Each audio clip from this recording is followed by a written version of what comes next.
그날은 피의 냄새로 변했다. 결혼한 승려가 아내를 살해하고 보험금을 챙겼다. 철사줄이 목을 죄는 소리, 히터 속에 뒤섞인 숨소리, 그리고 거짓으로 덮인 신앙. 법은 그를 무죄로 놓아줬지만 7년 뒤 보험금 서류가 그의 탐욕을 폭로했다. 아침 여러분, 다크한 나이트메어 출발합니다. 사찰의 공기가 이상했어요. 향 냄새는 진한데 그 안에 썩은 기운이 함께 섞여 있었죠. 도현은 스님이라는 이름으로 절을 꾸렸지만 그 속은 탐욕으로 뒤틀려 있었어요. 서연은 그를 믿었죠. 캄보디아까지 따라가 향을 피우고 도수 치료를 배우는 동안 밥 한 끼 굶으면서도 뒷바라지했어요. 그러나 절이 커질수록 도현의 눈빛은 변했어요. 여신도들의 손을 잡고 귀에 대고 속삭일 때마다 서연의 마음엔 어둠이 번졌어요. 남편이 아닌 괴물의 형상이 거기 앉아 있었죠. 밤마다 서연은 절 마당에서 홀로 향을 피웠어요. 불빛 사이로 피어오르는 연기가 마치 그녀의 숨 같았어요. 숨 쉬듯 타오르고 눈물처럼 꺼졌죠. 그 무렵부터 도현은 행자승 민수를 자주 불렀어요. 순한 눈, 굽은 어깨, 시키면 뭐든 하는 사람. 민수는 신을 믿었고 그 신이 도현의 얼굴을 하고 있었어요. 그는 스님의 명령이 곧 진리라고 여겼어요. 어느 날 도현은 불 앞에서 속삭였어요. 내가 내 업을 대신 짊어지면 천국이 열린다. 김인수는 두 손을 모았죠. 그 말이 축복인 줄 알았어요. 겨울밤, 절 뒤편에 세워진 낡은 차량 안 히터의 열기가 차창을 흐리게 만들었어요. 서연은 그 안에서 민수와 마주 앉아 있었죠. 무슨 일인데 그래요? 그녀의 말이 끝나기도 전에 뒷좌석에서 철사줄이 스치듯 지나갔어요. 민수의 손이 떨렸지만 멈추지 않았어요. 뒤에서 당겨진 힘이 목을 조이고 숨이 막히는 소리가 차 안을 채웠어요. 눈물이 아닌 김이 차창을 덮었죠. 도현이 멀리서 창문을 닫듯 고요히 눈을 감았어요. 그 순간 인간의 얼굴이 완전히 사라졌어요. 절의 종소리가 새벽 안개를 찢듯 울려 퍼졌어요. 그 소리는 슬픔보다 무겁고 기도보다 차가웠어요. 도현은 평상시처럼 연보를 외웠죠. 그러나 그의 입술엔 기도의 숨이 아닌 계산의 쉼이 박혀 있었어요. 서연이 사라진 그날도 그는 침착했어요.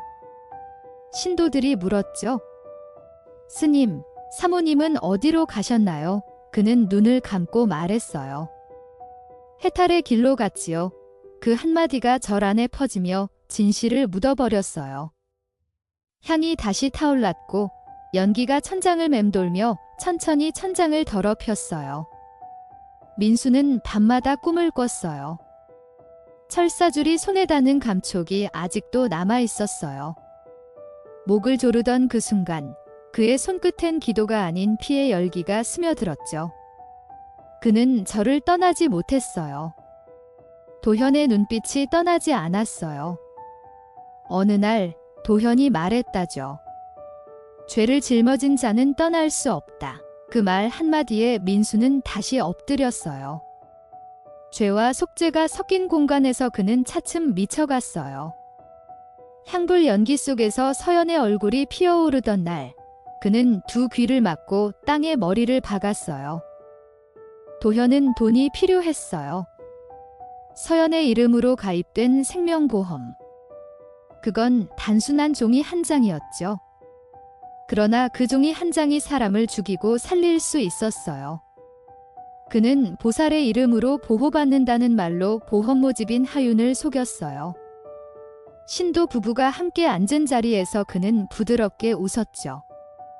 이건 사랑의 보장이지요. 하윤은 그 웃음에 잠시 혼을 빼앗겼어요. 하지만 마음 어딘가에 묘한 불길함이 스며들었어요. 향이 너무 진했고 그 향은 오래도록 코끝에 남았어요. 시간은 흘러 절은 폐허가 되었어요. 신도들은 떠났고 향로는 먼지에 묻혔어요. 도현은 머리를 다시 길렀어요. 스님이 아닌 남자로 돌아와 살인자의 그림자를 품은 채 캄보디아로 떠났어요. 그곳에서 그는 마치 새로운 세계가 열린 듯 살았어요. 그러나 부처의 눈은 그를 놓지 않았어요. 매번 새벽마다 귀에 속삭이는 소리가 들렸죠. 너는 아직 속죄하지 않았다. 그 말은 바람이었고 저주였어요. 도현은 돈이 필요했어요. 서연의 이름으로 가입된 생명보험. 그건 단순한 종이 한 장이었죠. 그러나 그 종이 한 장이 사람을 죽이고 살릴 수 있었어요. 그는 보살의 이름으로 보호받는다는 말로 보험 모집인 하윤을 속였어요. 신도 부부가 함께 앉은 자리에서 그는 부드럽게 웃었죠. 이건 사랑의 보장이지요. 하윤은 그 웃음에 잠시 혼을 빼앗겼어요. 하지만 마음 어딘가에 묘한 불길함이 스며들었어요. 향이 너무 진했고 그 향은 오래도록 코끝에 남았어요. 시간은 흘러 절은 폐허가 되었어요. 신도들은 떠났고 향로는 먼지에 묻혔어요. 도현은 머리를 다시 길렀어요. 스님이 아닌 남자로 돌아와 살인자의 그림자를 품은 채 캄보디아로 떠났어요. 그곳에서 그는 마치 새로운 세계가 열린 듯 살았어요. 그러나 부처의 눈은 그를 놓지 않았어요. 매번 새벽마다 귀에 속삭이는 소리가 들렸죠. 너는 아직 속죄하지 않았다. 그 말은 바람이었고 저주였어요. 정우는 강릉으로 향했어요. 피해자 서연의 여동생 소연이 살고 있었어요. 그날 이후로 언니는 꿈에도 안 나왔어요.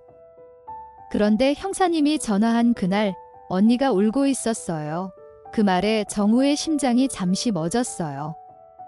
그는 오래된 포털 메모장을 열었어요.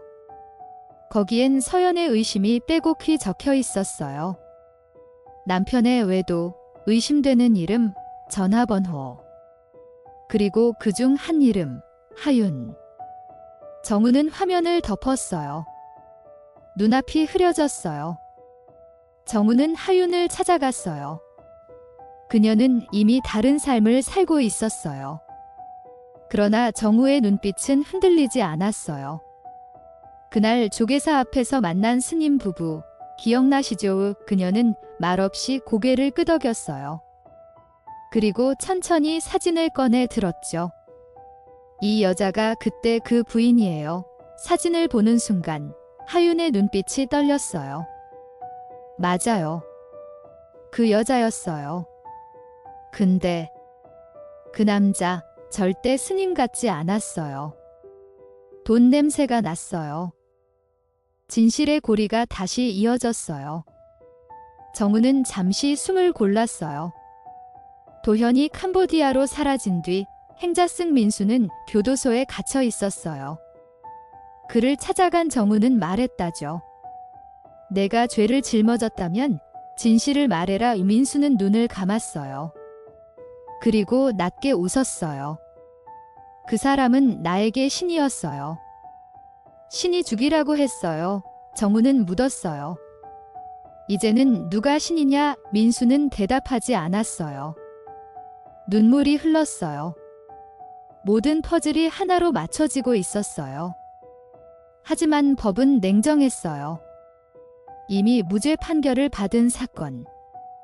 다시 죄를 묻는 건 불가능했어요. 정우는 밤새 수사 기록을 붙잡고 앉아 있었어요. 향처럼 타들어가는 글자들 사이로 서연의 얼굴이 떠올랐어요. 그는 눈을 감고 중얼거렸어요. 그래도 끝까지 가야죠. 책상 위 형광등이 깜빡였어요. 그 빛이 그의 얼굴 위에 교차하며 결심의 그림자를 남겼어요. 그날 새벽 비가 내렸어요. 정우는 다시 수사본부로 향했어요. 서류철, 증거물, 메모 하나까지 다시 검토했어요. 그 끝에 남은 건 단 하나의 흔적. 해외 출국 명단에 적힌 도현의 이름. 그가 떠난 항공편, 그가 사라진 방향. 정우는 작은 숨을 내쉬었어요. 도현, 이제 끝이야. 그 말이 밤 공기 속에 흩어졌어요. 7년의 시간, 수많은 실패, 그리고 다시 마주한 그림자. 정우는 드디어 도현의 입국 정보를 받았어요. 캄보디아 정글에서 부상으로 돌아온 남자, 그리고 그 이름. 공항의 불빛 아래 도현은 피로에 젖은 눈으로 걸어왔어요. 형사들이 다가가자 그는 아무 말도 하지 않았어요. 그 순간 정우는 속삭였어요. 신이 널 버렸어. 도현의 어깨가 무너졌어요. 허공엔 긴 세월 묻혔던 울음이 흘러나왔어요. 조사실 안 공기는 차가웠어요. 형광등 불빛이 도현의 이마를 파고들었어요. 그는 긴 머리를 늘어뜨린 채 고개를 숙이고 있었어요. 정우가 조용히 묻자 그는 아무 말도 하지 않았어요. 테이블 위에는 오래된 보험 서류 한 장이 놓여 있었죠. 이름이 서연이죠. 그 한마디에 도현의 손끝이 미세하게 떨렸어요. 정우는 느꼈어요. 사람의 눈이 거짓을 말할 땐 침묵이 먼저 흐른다는 걸. 그 침묵 속에서 죄는 천천히 얼굴을 드러내요. 정우는 한 장의 사진을 꺼냈어요. 서연이 웃고 있는 모습이었어요. 절의 뜰 앞, 향연기 사이에 희미한 미소였어요. 도현은 그 사진을 보고도 눈을 들지 않았어요. 정우가 말했다죠. 이 여자가 당신이 만든 업의 끝이에요. 그 말에 도현은 손을 떨며 고개를 들었어요. 그 여자가 나를 저주했어. 그의 목소리는 마치 오래된 종이 찢기는 소리 같았어요. 믿음이 무너질 때 인간은 신보다 더 추악해지죠. 민수는 교도소에서 여전히 죄를 모른 채 기도했어요. 그의 기도는 용서를 구하지 않았어요. 그건 저주였어요. 스님, 나를 왜 속이셨어요? 그 한마디가 벽에 메아리 쳤어요. 벽돌 틈마다 죄의 울음이 스며 있었죠. 그는 하루에도 12번 꿈을 꿨어요. 그날의 차 안, 철사줄, 서연의 손끝. 그녀가 손을 뻗던 마지막 순간을 잊지 못했어요. 손을 잡아달라던 그 눈빛이 지금도 눈꺼풀 안에서 불타고 있었어요. 정우는 민수의 진술을 다시 녹취했어요. 그 음성은 오래된 테이프처럼 거칠었어요. 그 스님이 말했어요. 죽으면 천국 간다고. 정우는 눈을 감았어요. 그 말이 저주처럼 가슴에 새겨졌어요. 그는 한참 동안 말이 없었죠. 세상엔 천국도 지옥도 없어요. 다만 인간이 만든 심연이 있을 뿐이었어요. 그 심연 속으로 도현이 스스로 걸어 들어간 거였어요. 검찰은 도현을 다시 불러 세웠어요. 하지만 살인으로는 처벌할 수 없었어요. 이미 무죄였어요. 정우는 이를 악물었어요. 그래도 끝까지 간다. 그는 도현이 챙긴 보험금 내역을 뒤졌어요. 수령 시점, 금액, 계좌 이동, 송금 흔적. 모든 게 완벽하게 숨겨져 있었어요. 그러나 그 안에 한 숫자, 거래 기록 중 하나가 어딘가 묘하게 어긋나 있었어요. 진실은 늘 가장 작은 틈에서 피어나죠. 그 작은 숫자가 모든 걸 뒤집었어요. 보험금 일부가 이름 모를 여성의 계좌로 흘러 들어갔어요. 그 이름, 하윤. 정우는 즉시 그녀를 다시 찾아갔어요. 하윤은 변해 있었어요. 두려움이 가득한 눈으로 손을 비볐어요. 그 사람, 날 이용했어요. 내 이름으로 서류를 대신 쓰게 했어요. 그녀는 울었어요. 정우는 묻지 않았어요. 대신 서류를 덮고 조용히 말했다죠. 거짓은 오래 버티지 못해요. 도현은 감방 안에서 처음으로 무너졌어요. 서류에 도장이 찍히는 소리를 들었을 때 그는 비로소 알았어요. 신의 이름을 빌어 죄를 숨길 수는 없다는 걸 그의 두 손은 기도의 형상을 만들었지만 그 안엔 아무것도 없었어요. 향 냄새조차 사라진 절의 공기처럼 그의 믿음도 사라졌어요. 남은 건 돈과 죄뿐이었죠. 법정은 조용했어요. 판사는 짧게 말했다죠. 사기죄 유죄 단 3글자였지만 그 안엔 수십 년의 어둠이 담겨 있었어요. 도현은 아무 표정이 없었어요. 그러나 눈동자 깊은 곳엔 공포가 있었어요. 더 이상 속일 신도 믿을 신도 없었어요. 세상이 그를 버린 게 아니라 그가 세상을 버렸던 거였죠. 정우는 선고를 지켜봤어요. 그 순간에도 마음 한구석이 타들었어요. 그는 죄가 아닌 진실을 벌하고 싶었어요. 하지만 세상은 법으로만 움직였죠. 서연의 죽음은 여전히 종이에 묻혀 있었어요. 정우는 주머니 속에서 메모 한 장을 꺼냈어요. 운명 같은 은혜, 잊지 않겠습니다. 피해자 여동생 소연이 남긴 글씨였어요. 그는 그 문장을 오래 바라봤어요. 비가 그친 새벽, 정우는 저를 다시 찾았어요. 무너진 전각, 깨진 향로, 그 안엔 여전히 서연의 냄새가 남아 있었어요. 그는 향 하나를 피웠어요. 연기가 피어올라 밤하늘에 흩어졌어요. 서연 씨, 끝까지 왔어요. 그의 목소리는 낮았어요. 하지만 그 울림은 오래 머물렀어요. 연기가 흐르다 사라지자 마치 그녀가 웃는 듯 했어요. 도현은 수감된 지 몇 달 만에 완전히 다른 사람이 되어 있었어요. 머리는 자랐고 눈빛은 죽은 불빛 같았어요. 교도관이 지나가도 그는 고개를 들지 않았어요. 그러나 밤마다 잠을 이루지 못했어요. 서연의 목소리가 귓가를 맴돌았죠. 도현, 너는 신이 아니야. 그 한마디가 뇌를 파고들며 심장을 짓눌렀어요. 철창 사이로 스며든 달빛이 그를 비출 때마다 그는 그 빛을 피하려 했어요. 빛조차 자신을 심판한다고 믿었죠. 민수는 감방 안에서도 기도를 멈추지 않았어요. 그러나 그의 기도는 평화를 구하지 않았어요. 그 여자가 나를 부른다. 밤마다 철문을 두드리며 울부짖었어요. 나는 죄인이 아니야. 신이 시켰다고 다른 수감자들이 귀를 막았어요. 그러나 정우는 그 녹음된 고백을 들으며 마음이 무너졌어요. 인간의 광기란 결국 믿음을 잃은 신의 빈자리에 피어나는 것임을 깨달았죠. 정우는 사건의 끝을 알고도 편히 잠들 수 없었어요. 서연의 유족에게 전화를 걸었어요. 언니의 억울함은 완전히 풀리지 않았지만 그 사람은 결국 법 앞에 섰어요. 소연은 한참 말이 없었어요. 형사님, 그게 중요하지 않아요.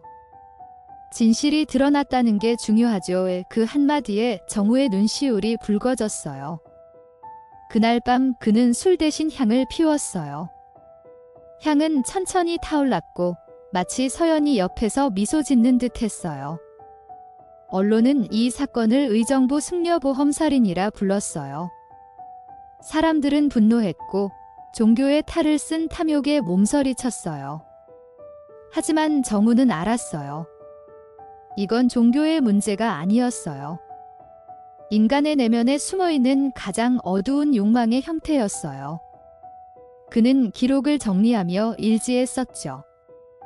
악은 사라지지 않는다. 다만 모양을 바꿔 잠든다. 펜 끝이 종이를 긁는 소리가 새벽을 가르며 울렸어요. 도현은 마지막 공판에서 단 한마디를 남겼어요. 나는 죄인이 아니다. 다만 믿음이 잘못된 것뿐이다. 판사는 아무 대답도 하지 않았어요. 법정에 앉아있던 사람들조차 숨을 죽였어요. 정우는 그 말을 듣고 자리에서 일어나 걸어 나왔어요. 그에게 도현의 마지막 말은 변명이 아니었어요. 스스로 만든 지옥의 최후였어요. 비 내리던 날, 정우는 교도소 면회를 갔어요. 철창 너머 도현은 여전히 무표정이었어요. 후회하냐? 정우의 질문에 도현은 천천히 대답했어요. 후회하지 않아. 난 그 여자를 구원했어. 그 말에 정우는 눈을 감았어요. 사람은 스스로를 용서하려 할 때 가장 추악해진다는 걸 그때 절실히 느꼈어요. 밤, 정우는 교도소 밖에서 담배를 피웠어요. 담배 끝 불빛이 꺼질 때마다 서연의 얼굴이 떠올랐어요. 그 눈빛은 두려움이 아니라 단념이었죠. 그가 바라본 건 죽음이 아니라 배신이었어요. 정우는 그제야 알았어요. 진실은 법정이 아닌 인간의 기억 속에서 살아남는다는 걸. 연기가 하늘로 흩어졌어요. 그리고 마음속에서 작게 중얼거렸죠. 서연 씨, 잘 가요. 며칠 후 강릉의 소연에게서 소포가 도착했어요. 안에는 오징어 한 축과 메모 한 장이 있었어요. 형사님, 감사해요. 언니가 웃는 꿈을 꿨어요. 정우는 잠시 말없이 그 글을 읽었어요. 메모를 접어 가슴에 넣을 때 그는 자신이 왜 형사가 되었는지 다시 떠올렸어요. 진실은 종종 냉혹하지만 그것을 밝혀내는 손끝만은 따뜻해야 한다는 걸. 시간이 흘러도 그 사건은 잊히지 않았고 정우는 종종 서류철을 꺼내 들었어요. 누렇게 바랜 종이 위에는 서연의 이름이 여전히 선명했고 그는 손끝으로 그 글자를 쓸어내리며 생각했어요. 진실이란 건 결국 남는 거야. 그날 밤 그는 아무 말 없이 불 꺼진 사무실에 앉아 새벽까지 향을 피웠어요. 도현은 감옥 안에서 끝내 스스로 목숨을 끊었고 철창에 걸린 수의가 마치 오래된 법이처럼 흔들렸어요. 교도관이 문을 열었을 때 향 냄새가 아닌 피의 냄새가 퍼졌어요. 그가 마지막으로 남긴 말은 벽에 적혀 있었어요. 서연, 나는 이제 신이 아니다. 그 한 문장이 세상을 찔렀어요. 죄는 끝났지만 속죄는 시작도 되지 않았어요. 정우는 도현의 죽음 소식을 들었을 때 아무 말도 하지 않았어요. 경찰청의 좁은 복도 끝에서 담배를 꺼냈지만 불을 붙이지 못했고 그의 눈앞에 떠오른 건 교도소 벽에 남았다는 문장이었어요. 서연, 나는 이제 신이 아니다. 그 문장은 단순한 유서가 아니었어요. 한 인간이 만든 신화의 붕괴였어요. 정우는 창문을 열었고 겨울의 공기가 쏟아져 들어오며 그의 목을 서늘하게 스쳤으며 신의 이름으로 시작된 범죄는 결국 신의 이름으로 끝나지 않았어요. 그날 밤 정우는 서연의 무덤 앞에 섰으며 바람이 불었고 낡은 향이 쓰러져 있었어요. 그는 조용히 향을 다시 세웠지만 재가 흩날리며 흙 위에 떨어졌어요. 이제 됐어요. 너무 오래 기다리셨죠. 정우의 목소리는 낮았지만 진심이 묻어 있었고 눈앞의 묘비엔 서연의 이름만 남아 있었어요. 그러나 그 이름 뒤에는 이 세상의 수많은 피해자들의 얼굴이 겹쳐졌어요. 도현의 탐욕이 만든 어둠은 한 사람의 죽음으로만 끝나지 않았어요. 소연은 정우에게 전화를 걸었지만 형사님, 언니가 꿈에 나와서. 이번엔 웃었어요. 정우는 말없이 창밖을 봤어요. 도로 위 가로등 불빛이 비처럼 흩어졌으며 그래요. 웃어야죠. 그의 목소리는 오래된 라디오처럼 낮게 울렸으며 통화가 끝난 뒤에도 그는 한참을 앉아 있었어요. 서류철 위엔 서연의 이름이 빛나고 있었고 진실이란 건 가끔 너무 늦게 도착하죠. 그러나 늦게라도 도착한 진실은 여전히 사람을 구원해요. 겨울비가 내리던 새벽, 정우는 사무실 불을 끄고 창밖을 봤어요. 거리의 불빛은 흐릿했고 사람들의 발자국이 눈 위에 겹쳐 있었어요. 세상은 여전히 어두웠지만 그 어둠 속에서도 작은 불빛은 피어오르고 있었어요. 그는 마음속으로 다짐했어요. 이 세상에 묻힌 이름이 없게 하자 그 말이 공기 속에 번졌어요. 형사로서, 인간으로서 그는 아직 끝내지 못한 싸움을 이어가야 했어요. 몇 해가 흘러도 그 사건은 잊히지 않았지만 뉴스의 한 줄, 기록의 한 페이지로만 남았지만 정우는 여전히 그날의 향냄새를 기억했어요. 도현의 얼굴도, 서연의 눈빛도, 민수의 떨리는 손도 모두 그의 기억 속에 남아 있었어요. 악은 인간의 그림자였고 진실은 그 그림자를 비추는 빛이었어요. 정우는 메모를 꺼내 다시 읽으며 운명 같은 은혜, 잊지 않겠습니다. 그는 천천히 고개를 끄덕였어요. 사람들은 그 사건을 이야기할 때마다 종교의 타락을 말했다. 그러나 정우는 알고 있었다. 그것은 종교의 이야기가 아니었다. 신의 이름을 팔아 인간의 욕망을 숨긴 이야기였다. 욕망이 믿음보다 강할 때 인간은 짐승으로 변한다. 도현은 그렇게 짐승이 되었고 서연은 그 짐승에게 바쳐진 제물이었어요. 정우는 그런 세상을 막고 싶었다. 그러나 또 다른 어둠이 어딘가에서 자라고 있었다. 밤하늘은 구름이 가득했고 바람은 싸늘했어요. 정우는 경찰서 옥상에 올랐으며 손에는 담배 대신 향 하나가 쥐어져 있었어요. 불을 붙이자 연기가 하늘로 흘러올랐어요. 서연 씨, 이제 그만 편히 가요. 그 말과 함께 연기가 바람에 휘날리며 사라졌어요. 그는 고개를 들었으며 어둠 사이로 별 하나가 희미하게 빛났어요. 그 작은 빛이 그에게 답하는 듯 했어요. 정우는 책상 위에 오래된 수첩을 덮었어요. 그 안엔 서연의 이름, 도현의 죄, 그리고 민수의 눈물이 함께 적혀 있었어요. 사건은 끝났지만 이야기는 끝나지 않았어요. 그는 불 꺼진 사무실을 나서며 마지막으로 중얼거렸어요. 진실은 아무리 늦어도 반드시 돌아온다. 바깥은 새벽이었어요. 눈발이 내리고 있었으며 그 눈발 속에서 정우의 그림자가 천천히 사라졌어요. 그러나 향의 냄새는 오래도록 남아 있었습니다. 그건 서연의 마지막 숨이자 세상에 남은 진실의 온도였어요. 이번 다크한 나이트메어는 여기까지입니다. 끝까지 청취해 주셔서 감사합니다. 작은 댓글, 구독과 좋아요로 힘을 보태주시면 큰 응원이 될 거예요.